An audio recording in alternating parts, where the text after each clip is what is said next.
Flashback.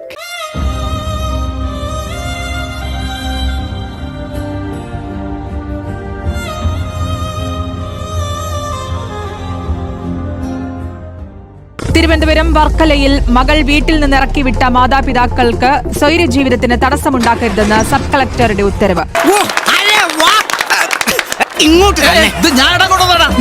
ഇനിയിപ്പോ പ്രത്യേകിച്ച് പറയണ്ടല്ലോ, ഞാനാണ് ഈ കഥയിലെ ഹീറോ. ഇപ്പൊ കണ്ടതാണ് ഹീറോയിസം, നല്ല കട്ട ഹീറോയിസം. മാതാപിതാക്കൾക്ക് അയിരൂർ വൃന്ദാവനം വീട്ടിൽ താമസിക്കാം.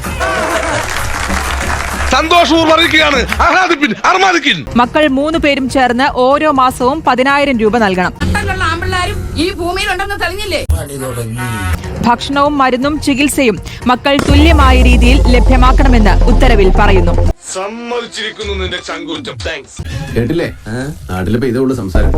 ഉത്തരവ് പാലിച്ചില്ലെങ്കിൽ തുടർ നടപടി സ്വീകരിക്കുമെന്നും സബ് കളക്ടർ പറഞ്ഞു.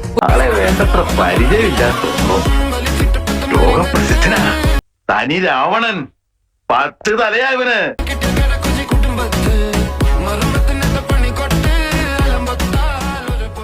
ഉത്തരവിന് പിന്നാലെ വൃദ്ധ ദമ്പതികൾ വീട്ടിൽ താമസം തുടങ്ങി.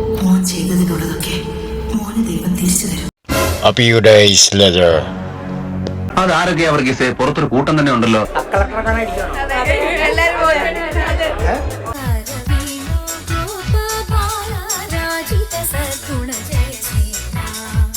പുറത്തിറങ്ങാൻ പറ്റാത്ത സ്ഥിതിയായല്ലോ ഈശ്വര.